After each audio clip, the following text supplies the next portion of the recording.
एक समय बनारस के अंदर, काशी के अंदर एक दामोदर नाम के बहुत बड़े व्यापारी रहा करते थे, बिजनेसमैन। उनका अपना एक पोत था, समुद्री जहाज था, और उसके साथ वो व्यापार करने के लिए समुद्र मार्ग से दूसरी स्टेटों में जाया करते थे। उसके साथ और भी उसी शहर के आसपास के काफी अन्य बनिए लोग भी साथ जाते थे उसके जहाज में किराए पर, और अपना सौदा लाया करते थे। सेठ जी बाहर गए हुए थे और पीछे से उनकी धर्मपत्नी, जिसका नाम धर्मवती था, वो बहुत धार्मिक थी।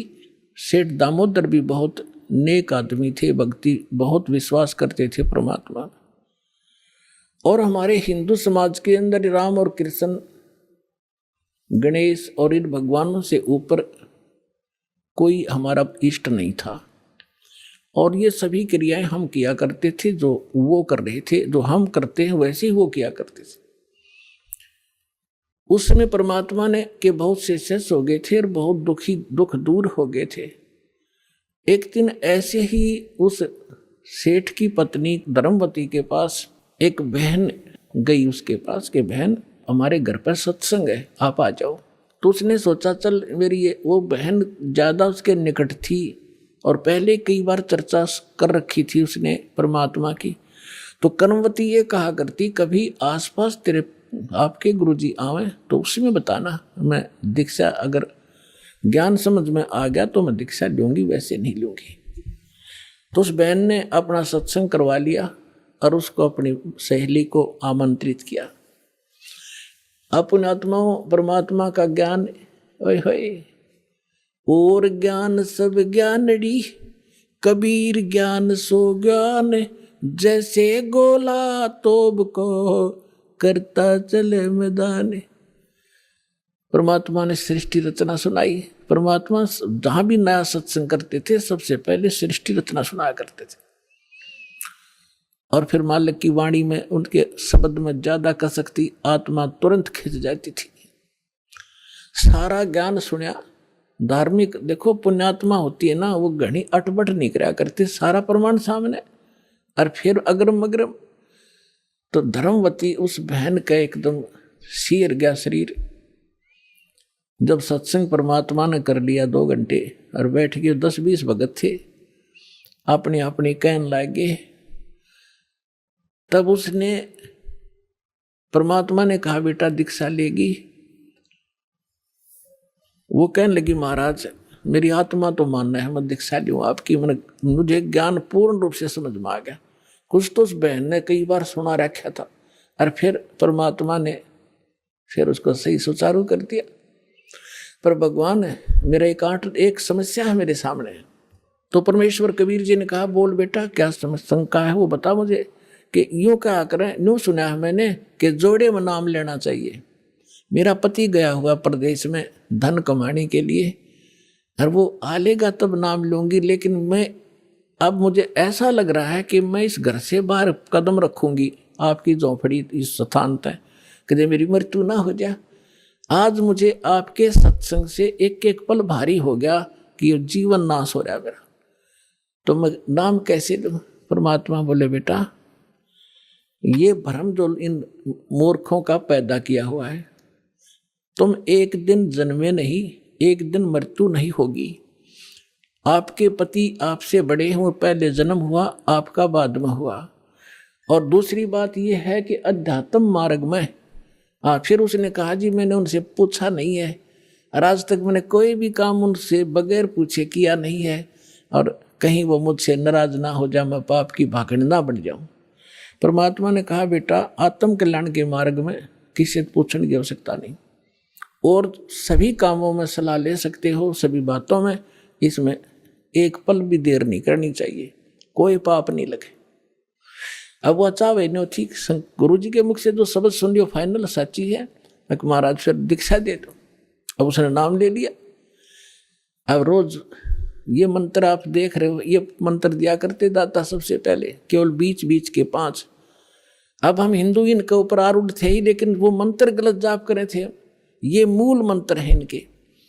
जैसे आपको बहुत बार बताया है, जैसे एक भैंसा होता है या ये बैल होता है, खागड़ जिसने कहे, उसने वैसे कहे जाओ भैंसा भैंसा, कतई नहीं सुने। अरे एक बार न्यू कर दिया हुर्र, वो न्यू देखेगा और भाग उसकी तरफ दौड़ना हो जाएगा। तो उसका अट्रैक्शन है, विवश है उसके उस शब्द से, वो खिंच जाता है। तो ये वो मंत्र है। और परम संत से लिए बिना ये मंत्र सूखे जाप करने तो लाभ नहीं हो। एक नियम है, उस नियम के अनुसार ही आपने चलना पड़ेगा। तो ये मंत्र दिए उसने, मतलब गदगद होगी, अक्सर भगवान ही न था। यही तो हम देवता पूजा करते थे। परमात्मा ने कहा बेटी अब पूजा नहीं है, ये यहाँ के संरक्षक हैं और मूल पूजा तो सतगुरु की है। अब परमात्मा ने उस समय ये तत् और सत और सार, ये सारनाम ये छुपा कर रखना था। ये प्रथम मंत्र इसलिए दिया था कि इनके संसारिक काम सुलझे रहेंगे, इनको सुख होता रहेगा, इनकी भगवान में आस्था बनी रहेगी और इस मंत्र से इनका जन्म मनुष्य का होता रहेगा। इन आपको यहाँ तक लाना था, इस बिचली पीढ़ी तक। धर्मदास मेरी लाख दुहाई, ये मूल ज्ञान और मूल मंत्र की बाहर ना जाए। मूल मंत्र मूल ज्ञान बाहर जो पढ़ी, बिचली पीढ़ी हंस नितर ही। मूल ज्ञान तब तक छुपाई जब तक द्वादश पंथ ना मिट जाए। जब तक ये कलयुग 5505 वाला समय नहीं आना था, तब तक इसको गुप्त रखना था। सभी महापुरुषों से परमात्मा ने प्रतिज्ञा दिला दी थी। तो इस मंत्र को पागवत गदगद होगी, खूब डट कर भजन करे, आत्मा बिल्कुल खुश होगी। जो भूत प्रेत की बाधाएं थी थोड़ी बहुत सबके घर में बढ़ रहेंगे, वो भाग भूगे, उड़गी सी काया होगी।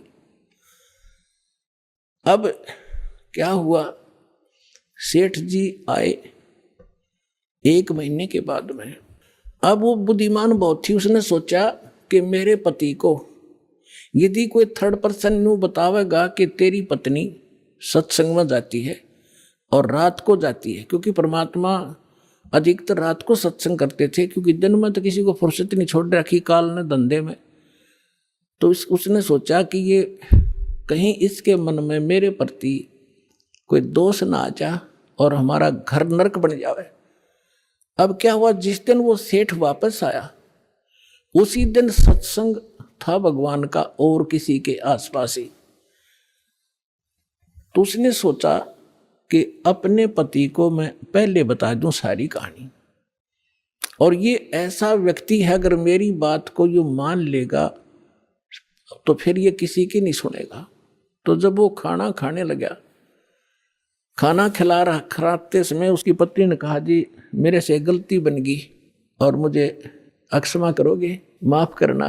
वो कहने लगा कि मैं अपनी पत्नी पर विश्वास करता हूँ, मेरी पत्नी ऐसी गलती नहीं कर सकती जो अक्षम्य ना हो। फिर भी बता अक जी सचमुच माफ कर दोगे, गुस्सा तो नहीं होगे? अक ना तू बता। मैंने जी आपके पूछे बिना, मैं ऐसे मेरी पड़ोसन नाम ले रखा है और उसके साथ में सत्संग में चली गई और परमात्मा की वाणी सुनी मैंने, मेरा दिल कर गया नाम लेने, और मैंने आपसे पूछे बिना दीक्षा ले ली। तो वो बोला बड़ी अच्छी बात, इसमें क्या पूछना था, या कोई बुरा काम किया तूने? भगवान की भक्ति की, बहुत अच्छी बात है। उसका उल्गा सा हृदय हो गया, अके भगवान बड़ी दया करी दाता, ये तो बिल्कुल सरल देसी बन गया। फिर उसने एक और पॉइंट सोचा कि एक बार इसको वो सत्संग स्थल दिखा दूं जहां हम जाते और आते हैं, ताकि लोग इसको भ्रमित ना कर दें तेरी पत्नी रात में भी जाती है, तो यो आदमी का जल्दी सी सेट नहीं होया करे। और उस दिन सत्संग भी था। तो उसने कहा जी ऐसा है, गुरुजी का आज सत्संग है वहां पर, और मेरी साथ की सारी सहेली चली गई, मैं आपके भोजन पानी में लग गई और देर होगी और ना गई तो गुरुजी के दिन नाराज हो जा, आप मेरे साथ चल पड़ो। तो वो कहने लगा देखो मैं थका हुआ हूँ, दूर से आया हूँ, आप जाओ। और नो बोली आप मैं जाऊँ कैसे, रात का काम कोई साथ नहीं मेरे। तो कहने लगा मैं चल पड़ूंगा और जाते मुझे नींद आवेगी, बताओ मैं क्या सत्संग सुनूंगा। उसने पता था कि एक बार यूँ चल पड़ा और सत्संग सुन लिया तो आली नींद इसने। तो वो कहने लगी आप यूं करियो, पीछे सी बैठ जियो, नींद आ जाए तो सो जाइयो, गुरुजी कुछ ना कहा करे। तो उसने सोचा चल फिर तो कोई बात नहीं। वो दोनों पति पत्नी आ गए। अब बैठ गई पाछे ने, वो बैठ गया पीछे ने, भगतनी बैठ गई भगतमतियों में। परमात्मा ने वह सृष्टि रचना फिर सुनाई। वो तो जाने थे चोट ने सामने मारना। अब लाला जी ने किसी नींद आवे थी, उसका कलेजा फट गया, थर थर कांपे गात सारा। और नौके सोके सुने ज्ञान कड़ी कसूती तरह। अब सारा ज्ञान सुना के सुन लिया। जब अपनी उसकी पत्नी आई, जी नींद तो नहीं आई? कि नींद करे मेरे तो बेचैनी होगी, काहे की नींद आवे थी? एक न्यू पूछ ले गुरुजी ते, मुझे नाम दे देंगे? तो उसने जाके कहा महाराज जी भगत जी आए हैं और यूं कहे दीक्षा मिल जाएगी। कहा बेटा बोला। तब उसने क्या बोली, कहा जा नाम देंगे आपको। सेठ जी जाकर बैठ गया पास में, कहने लगा भाई सुन ले लाला जी। परमात्मा बोले देखो सेठ जी, आप हो इन देवताओं के गणे पुजारी, और परमात्मा का नाम लेने के बाद आन उपासना नहीं करनी होगी। वो कहते 100 वर्ष सतगुरु की पूजा, एक दिन आन उपासी और वो अपराधी आत्मा फिर पड़े काल की फांसी। 100 वर्ष गुरु की अनुसार साधना कर ली, सतगुरु के अनुसार, एक दिन भी आन उपासना कर ली ना किसी देवी देवता की, पिछली सारा भट्ठा बैठ जाएगा तेरा। तो वो लाला जी बोला सेठ दामोदर, कहने लगे महाराज जी मैं बाणिया हूँ और सौदा करना खूब जानता हूँ। मैंने सारा कुछ सुन लिया और सब कुछ देख लिया। आज मैंने सारे कथा सुन रखी खूब बड़ी बड़ी, जो ज्ञान आपने दिया इस पृथ्वी पर नहीं। और मैं जो वचन कराया करूँ दाता, और पक्का करता हूँ आप मेरे गुरु, मैं आपका चेला। फिर कहा कि भाई देख मैं दानक और तू लाला जी, कल न तेरी बरादरी वाले भी तुझे धिक्कारेंगे। न बोला जी मुझे नाम दो और आप साथ रहियो दास के, जो होगा सो देखी जाएगी, मुझे दीक्षा दो। और परमात्मा ने कहा कि और उपासना नहीं करोगे फिर किसी देवी देवता की, नहीं तो नुकसान हो जाएगा। लेकर नाम, और परमात्मा का हाथ से चित्र बनाया करते थे, वहाँ जब का हाथ से बनाया करते थे, सब जगह मिला करते थे। वो फोटो ले गया, जो विधि बताई थी विधान वो शुरू कर दिया आपने। फिर कुछ दिन के बाद वो कई दिन सत्संग सुने, फिर व्यापार में जाना था तो सभी वो दूसरे व्यापारी भी साथ थे। अब उसने क्या किया, उस जहाज के अंदर उसने अपना एक कक्ष बना रखा था जिसमें सारे देवी देवताओं के फोटो थे, और वहीं अपना घंटी बजाया करता, बैठ कर आरती करा करता, जय गणेश देवा माता थारी पार्वती, ये सारी कथा सारी आरती करा करता। अब उसने क्या किया, जाके पहले सारी मूर्ति उठाई और समुद्र में जहाज उठाए, समुद्र में जल प्रवाह कर दी, और एक फोटो परमात्मा कबीर जी का लगा लिया। अब दूसरे जो थे वो लाला जी, उन्हें देखा रहे दामोदर ये देवी देवताओं के फोटो कहाँ गए? तो उसने बताया भाई मैंने दीक्षा ले ली गुरुजी से, और गुरुजी का जो सतगुरु की पूजा करते हैं ना, वो देवी देवताओं की पूजा नहीं करनी होती, इसलिए मैंने वो आदर के साथ जल प्रवाह कर दिया। तो वो सारे कहने लगे रहे तू भट्ठा बैठावेगा, तेरा नाश हो जाएगा, तने कहाँ एक क्या क्या है ये कबीर, ये धानक एक दुलाहा, इसकी कड़ फंटी में आ गया तू, कहाँ बातों में आ गया, तेने देवता छोड़ दिए, रामकृष्ण जैसे बलवान भगवान छोड़ दिए, देखना तेरा क्या होगा। वो बोले भाई कुछ भी हो मेरे साथ, आप अपनी क्रिया करो, मैं आपको ना कहता, आप मेरे पीछे क्यों पड़ गए, मैं अपनी करूँगा, आप अपनी करो। अब उस दिन उसके बाद उसको कबीर कहने लगे कि यू आ गया कबीर, दामोदर कहना छोड़ दिया। ने बोला भाई कुछ भी कहो, थारी भी जी पवित्र है, भगवान का नाम लेने थे, ठीक है मुझे मालूम है तुम किस विषय से कह रहे हो, कोई बात। अब वो चले गए और सब अपना माल लाद के बच्चों समेत जा रहे थे कुछ तो, क्योंकि 3-3 4-4 महीने वापस आया करते थे। जब वापस आ रहे थे पूरा माल लाद के, और बीच में जब आ लिए समुद्र के, एक भयंकर साइक्लोन उठा, तूफान, समुद्री तूफान 30-40 फुट ऊंचा होकर, और इतनी 200 किलोमीटर प्रति घंटा की स्पीड से चला करता, जहाज का तब निशान भी ना पाओ उसमें कित पड़ा है। और देख लिया उन नबी, क्योंकि छोटे मोटे तूफान कई बार ऐसे होते थे, उनको पता था ऐसी सती थी बहुत भयंकर होती है। उन्होंने देखा तूफान उठ गया भाई, शाम का समय था, बिल्कुल सूर्यास्त होने वाला था। अब इतना भयंकर तूफान उठा, उन्होंने देखा कि वो तब हो गया, काम बिगड़ गया। और तो थोड़ी बहुत तूफान दूर था, समुद्र में हलचल पहले शुरू होगी और जहाज डगमग करने लगा जो बुरी तरह। अब सारे अपने अपने देवता ने याद करें, कोई राम ने, कोई कृष्ण ने, जो भी जिसका इष्ट था, और दामोदर शांत बैठे। अब सब घबरा रहे थे, घिघी बंदगी, बच्चे मरे, सारी संपत्ति का नाश हुआ था।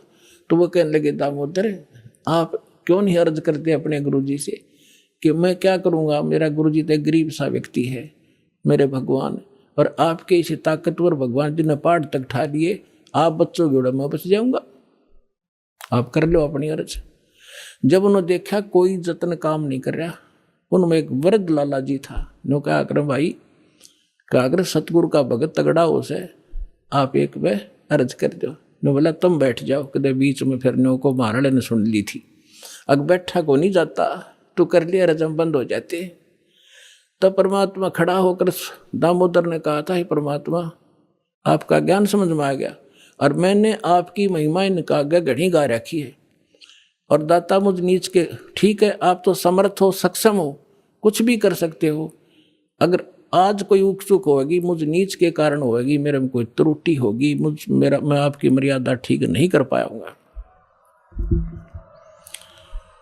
हे परमात्मा आपकी बेइज्जती का कारण ये दास बनेगा। न्यू कह के बेहोश हो गया हृदय से पुकार के। इस बात ने सोच कर मैं तो बहुत क्या करता, परमात्मा न्यू कर दिया, उसका न्यू कर दिया, उसके ऐसे कर दिया।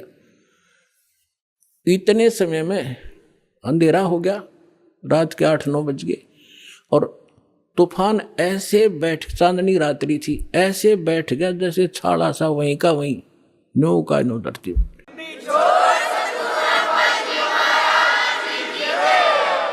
और समुद्र के जल में जरा सी भी हलचल नहीं। अब उस दामोदर को पानी के छींटे छाटे मार के मुंह पे होश में ले आए।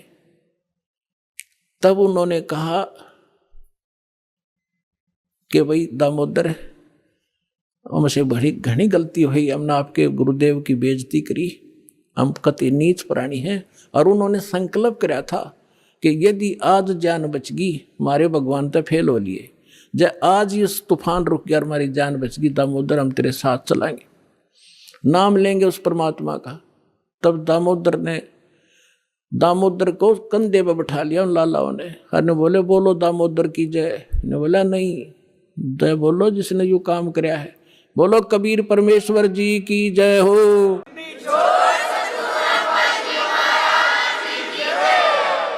अब उधर से परमात्मा उसी दिन रात्रि में सत्संग कर रहे थे 7-8 बजे सी, और सर्दियों का मौसम था। अब कुछ भक्त सामने आसपास बैठे थे। एकदम परमात्मा ने क्या किया, ऐसे मुंह पर करनो हाथ फेर कर ऐसे झटका दिया, आसपास के बैठे भक्तां के छींटे लागे। उन्होंने सोचा भाई पसीने कैसे आगे सर्दी में, गुरुजी आपका पसीने आगे? तो प्रभु बोले ना भाई पसीने को नहीं आए। और क्या था, ये पानी कहाँ से आ गया? कि मेरे भगत का जहाज डूबा था, दामोदर सेठ नहीं था, अभी नाम लेके गया था, हाँ जी, उसका जहाज डूबा था भाई, अब वो उसने बचा कर आया हूँ। अब वो भगत सोच रहे थे अब भाई, अब क्योंकि हम भक्ति अवश्य करते हैं लेकिन विश्वास दृढ़ नहीं होता। और परमात्मा कहते हैं कहा हो तो हरि नाम से, जब मन में नहीं विश्वास, बिना विश्वास के जो भक्ति करते हैं वो सफल नहीं होते। तो वो कच्चे से थे और मन में उनका न्यू थी, ऐसे ही शब्द गा रहे थे, ज्ञान सुना रहे थे, पसीने आगे होंगे, हमारे सामने बैठे और वहां कैसे समुद्र में जहाज बचा के आए हैं, वो तो बात कही आई हुई। अब वहां से जब वो चलकर आए सेठ, 1-2 दिन और लग गया उन्होंने। उस दिन फिर सत्संग हो रहा था। वो पहले अपने घर गया, घर जाके पता चला कि मेरी धर्मपत्नी भी उड़े जा रही है, सत्संग में गई हुई है। और सारे वो सेठ ने बोले पीछे घर जावांगे, और सारे बच्चा ने साथ ले रहे, पहले अब परमात्मा का उपदेश लेंगे जब घर बढ़ाएंगे, अब हमारा बाकी आज का जीवन, आज के बाद का जीवन उनका ही हमारा। और सारे वहां चलेंगे, सीधे वहां 15-20 लाला जी और उनका परिवार है। अब क्या हुआ, अब उधर सत्संग चल रहा था और वही भगत मिले जुले से वो आया करते उस क्षेत्र में, तो सारे वही बैठे। और पीछे तय क्या हुआ, वो सारे के सारे जाकर बाहर खड़े हो कहने जय हो पाबंदी छोड़ कबीर साहब की, जय हो भगवान कबीर साहब की। परमात्मा बोले रे बाहर कौन शोर कर रहा, पता करके आइयो। अब जो ही वो बाहर गए भगत पता करने आंगन से बाहर, तो उन्होंने देखा दामोदर को, वो सब जाने थे क्योंकि वो आते जाते थे सत्संग में। तो उन्होंने आकर बताया जी दामोदर सेठ आ रहा है और उसके साथ और कई लाला जी हैं, सेठ हैं, और आपका दर्शन करना चाहते हैं। बोला बुला लो भाई, क्या बात होगी। वो सारे आगे चरणा में अपने दंडोत प्रणाम करें, हे भगवान आपने दया कर दी, हमारे जीवन रक्षा कर दी। परमात्मा हमसे बहुत भूल हुई, हमने बहुत गलती की, आपके भक्त को बहुत सताया, टॉर्चर किया, इसको माफ करो हम अपराधियों को। भगवान आपने हमारी जान बचा दी, हमारा जहाज डूबता आपने बचा दिया। परमात्मा बोले क्या कह रहे हो भाई। और परमात्मा चाहते थे जिनका मन में शंका थी, वो उनका भ्रम निवारण करने के लिए सच बताओ सारी कहानी क्या हुआ था, कि भगवान ऐसे ऐसे हो गया था। हमने अपने सारे जंतर मंतर कर लिए थे, कोई राहत नहीं मिली, फिर हमने आपके भगत आराध करी थी, इसने आपको पुकारा के मंत्र पढ़ा यू दाने, यू बेहोश हो गया आपको पुकार के। तब कहा बेटा मैं ही वहां पहुंचा था और आपकी रक्षा करी थी, और आपका अब सौभाग्य है कि आपको इस संकट आपके लिए वरदान से दोगा कि आपके समझ में आगे और आप यहाँ आगे दीक्षा लो और अपना कल्याण कराओ। सभी ने नाम लिया, उनका कल्याण हुआ। बोलो सतगुरुदेव।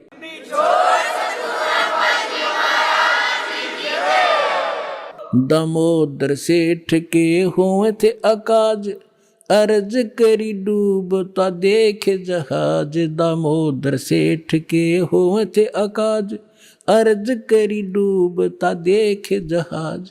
लाज मेरी रखियो गरीब नवाज, समुद्र से पार लंघाने वाले। लाज मेरी रखियो गरीब नवाज, समुद्र से पार लंघाने वाले। धन धन सतगुरु सत कबीर भक्त की, पेड़ मिटाने वाले सत साहिब।